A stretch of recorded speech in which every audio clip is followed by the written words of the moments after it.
Okay, so I just came off of the live that I did the testimony about for the follow-up testimony to the car and what it provided for us. And I was just sitting here thinking, and I was just like, hold up, there's a whole nother message attached to this. Don't settle. Don't settle, don't settle, don't settle, don't settle, don't settle, don't settle, because God got greater for you, okay? Because just like the car that we were going to settle on and get in the Infinity, no, God said absolutely not. Because had we settled with the Infinity, we would have never been able to fix that car. That car would have been totaled. Therefore, we would have never been able to actually be driving it to our new house. But we would have never been able to get as much money for the car either. So we would have never got the diminished value for the car because it would have been totaled. I mean, we could have, I guess, still, but either way, anyway. And then secondly, we're buying this house, our first house, we were about to settle. I did not want to have a starter home, even though, again, testimony loading for that one.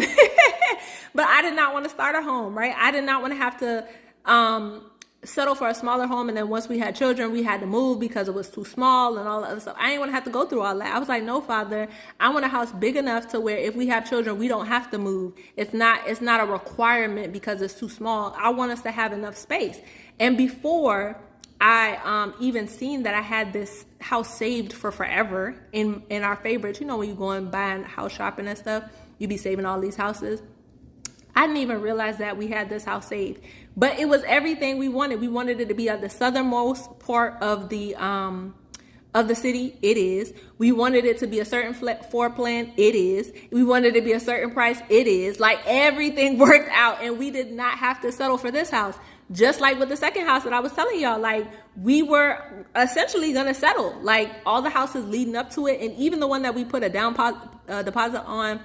After we put in the backup offer, it was going to be settled. It was going to be settling because we would have had to replace the roof. We would have had to replace the windows on that other house as well. And for the one that we got, our second house, we did not have to do nothing. So don't settle. Don't settle. Not only does God have overflow for your frustrations, but he also has more than what you want. You don't have to settle, okay?